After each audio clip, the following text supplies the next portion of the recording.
Well, hello there, you're watching the press preview, a first look at what is on the front pages. Time then to see what's making the headlines with Kevin Maguire, Associate Editor of the Daily Mirror, and Claire Ellicott, Whitehall Editor at the Daily Mail. Welcome to both of you. So let's see what's on the front pages then, starting with the Eye, which reveals Labour's plan to nationalise UK railways. Lead story for The Guardian as well. They lead with Labour's pledges to renationalise or nationalise within 5 years. The Metro also leads with the end of the line for failing train firms. And it's also the main story for The Mirror. Labour will nationalise rail in 5 years. Meanwhile, The Telegraph's headline says Starmer refuses to match the PM's defence budget. There's a story about the teenage girl who attacked her teacher, allegedly attacked her teacher, leading the Daily Mail tomorrow. The top story in The Times says England is the worst in the world for underage drinking. The Sun leads with Princess Beatrice's ex-boyfriend having died of a suspected drugs overdose. The Daily Star's top story is about highly processed foods turning us into insomniacs. Zombies, their word. And the Financial Times has the headline, Brussels spearheads a dawn raid on a Chinese security equipment supplier. Well, don't forget, by scanning the QR code you'll see on screen during the programme, you can check out the front pages of tomorrow's newspapers for yourself while you listen to our guests. So let's head straight to Kevin and to Claire. Trains. Who thought we'd lead the bulletin on trains? Anyway, I love the way they've used the word nationalise. Is that because many people aren't old enough to realise they used to be nationalised? I don't know, Kevin. Yeah, sure. Re-nationalised. Yeah, exactly. Re-nationalised for oldies, yeah. Absolutely. It was John Major's government, not Margaret Thatcher's, that broke the system up into 100 bits. Sold it off, and it's not been a success, should we say. And it's a hugely popular policy, this, and it's even popular with Conservative voters. So maybe this is another policy that Rishi Sunak will get around to nicking at some point if he can get over his ideological objections. But the truth is, it works better as a system, and you put it back under public control, and I think most people just think it will be better. It wasn't perfect under British Rail.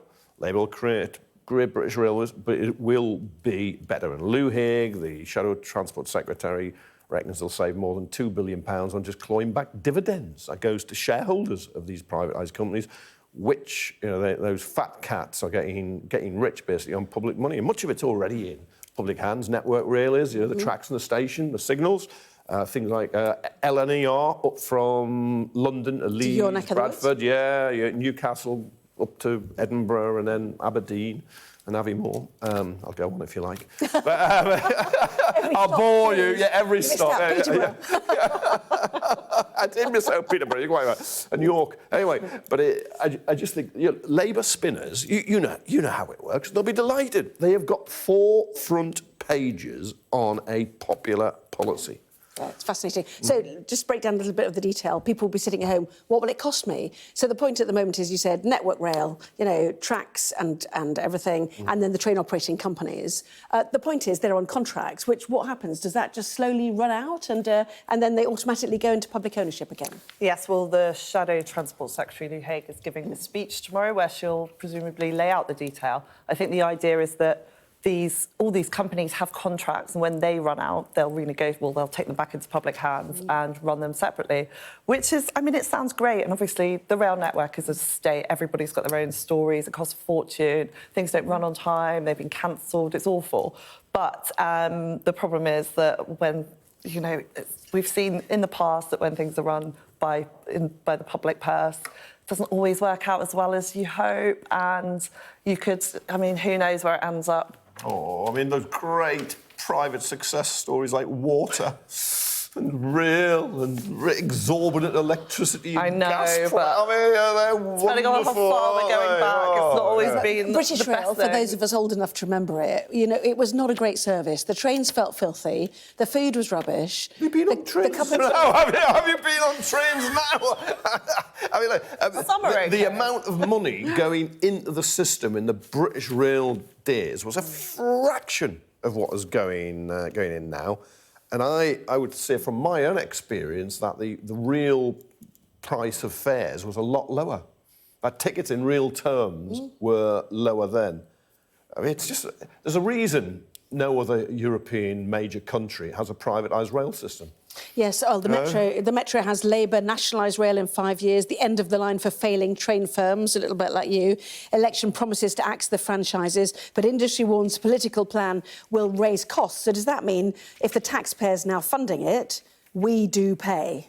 Well, this is the Daily Mail's got a version inside, which Labour will be pleased that, we're covering their policies. It's nice to see them have a policy, it's nice to hear about what they might do if they do win the next election.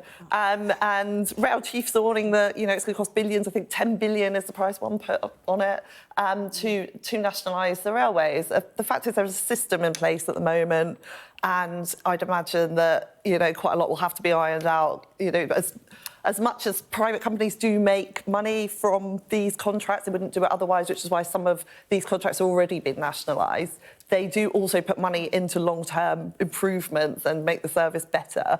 And you want to see that happening, really, and whether that happens if you nationalise it, who knows? Yeah, but because they put money in to take money out. That's how the private sector works. So if you stop that money but they also going make in... efficiencies, which is why it works as a system. Yeah, going in... Well, I'm not sure we've really seen those efficiencies. This is where the market has failed. And in this case, the market can be very dynamic and successful in some areas, but it has not worked in rail. Because... You see, on the LNER, again, the one that goes up to Newcastle from London, blah, blah, blah. Darlington, Almouth, I remember the names. It must have, it must have, I think it's gone bust, or companies have just decided to walk away from losses 3 times. And then we have to step in, so it becomes private profit, and then the taxpayer has to pick up the bits and try and put them back together. I just think that's fundamentally wrong. Yeah, well, as you say, it's dominating a large number of newspapers, isn't it? I can't remember a Labour policy making this hit. The question I was just finish up with, is it going to be hugely popular, or do we wait to see how much it might cost in the future? Well, I think people will think, great, because the system is so bad at the moment. So I do think people will welcome it. As you say, maybe the Tories will pinch it. I think they've already got some plans to nationalise some of it. Tony Blair resisted it in his time. Gordon Brown didn't have it in 2010. I think Ed Miliband had a version in 2015. Corbyn did 17-19. It's one of the few policies that's on Keir Starmer's platform when he stood for the Labour leadership in 2020 and won it. That survived. Just water renationalisation's gone, power's gone, but rail has survived. It survived for a reason, because it is very popular. OK, well, let's talk more about Sir Keir Starmer, what he will and will not put his money towards. Daily Telegraph suggesting, Claire, that he refuses to match the PM's defence budget. Tell us more. Yes, so what's interesting about that, Rishi Sunak's had this big announcement. He's gone to Germany and to Poland to say that we're going to increase defence spending as a proportion of GDP to 2.5%. In Berlin today, for example, as well as Warsaw yesterday, Yes, by 2030, which is going to cost an absolute fortune. I think 65 billion is the price that they're putting on it. Labour has been asked, would you do the same thing? So the Shadow Defence Secretary, John Healey, said that it would also be an ambition for Labour. But I think Emily Thornberry, the Shadow Attorney General, she said that they would have to take a view as to whether or not they could afford this. And this is going to be the central debate, whether or not this is affordable, because it's happening in 2030, that's 6 years' time. Who's going to be in power then, who knows? But Rishi Sunak says it will be paid for by cutting 72,000 civil servants, by getting rid of some of the waste in the system, by having people on the front line rather than pen pushers. A massive expansion since 2019 in the civil service, he suggested. Presumably COVID, led to a lot of those appointments because the state was running so much. Sacking those people will buy you a couple of tanks. It's not even going to touch the surface, is it, on the amount? But, of course, Boris Johnson said in 2022 he would go to 2.5%, which it was when Labour left office, and it fell under the Tories, but go back by 2030. Then Sunak said, no, we'll do it whenever we can, which is the Labour position and the Liberal Democrat position. And all of a sudden he's behind in the polls and he's in big trouble. And so he goes, right, let's do it by 2030. But I think, Starmer hasn't said he'll match him, but Sunak can't explain where that money will come from. It's an enormous amount, so is he going to increase your taxes? Is he going to increase borrowing? Or is he going to cut health, education, transport, law and order, the environment, housing, so health and education are protected, potholes? Of course. Yeah, well, but how are you going to fund it? And of course, the other thing, I think the other fundamental question, and Labour hasn't challenged this, and the Lib Dems haven't challenged it, the SNP might, is why? Why anyway? Why go bigger? How can you prove spending more money will improve Well, your I think protection? he did explain that in Warsaw yesterday, Yeah, but he didn't he? can't. For example, if you block the Red Sea, you don't get trade, you get inflation. Yeah, well, how can, like... And we know inflation and pressures and oil prices have gone up because of Russia's invasion of How can he Ukraine. prove you will unblock it by spending a bit more money? The whole point about being in NATO is it's collective defence. There are 19 of the 32 countries that don't pay their 2%. Yeah, that's true. Britain is already over the target. Why? Well, that's why you go to Berlin, isn't it? Yeah, I mean, that's why you're seen on the world stage to make But if you make get a your nurse case. or a doctor, you can see they can treat people. If you get a teacher, you can see how they can educate people. If you just get some more equipment, you can't see how it will impact. Well, if you have the Ukraine war, you can see your stockpiles running out, see where the gaps are. Don't we have to can't you, as well? spend better, not more, when you think of the absolute uselessness of a wasteful, incompetent Ministry of Defence? Because procurement takes so long is part of the problem. And obviously, as well. is over budget, and it's always too long. We've got two aircraft carriers if you look at Joe barely Biden, who's on the sail. front of the Financial Times, a large proportion of this enormous money he is putting towards to Israel, Taiwan and Ukraine is going to be spent in America. So this is a benefit, I think, to the defence industries in the States, Claire. Yeah, so he's obviously pledged this huge They've package. chopped the photo off. Maybe we'll see the photo of this story. But anyway.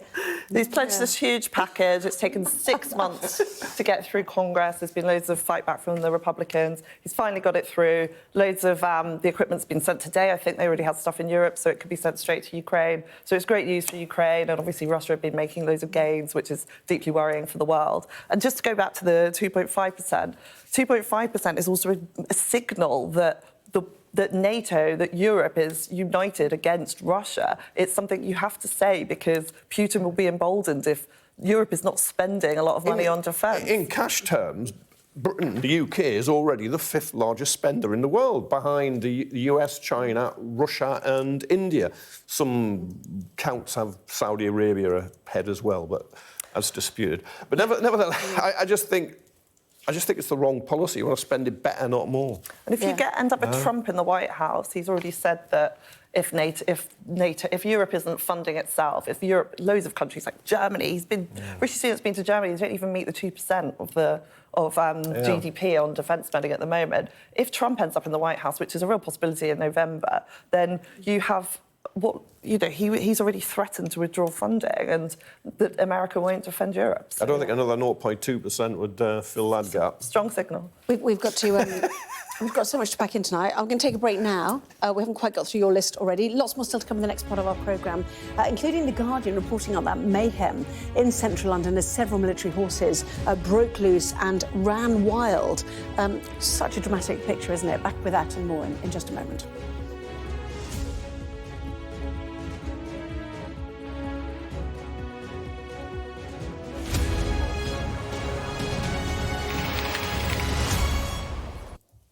Well, welcome back. You're watching the press preview with me once again, Kevin Maguire and Claire Ellicott. Let's go to the front page of the Daily Mail, shall we, Claire?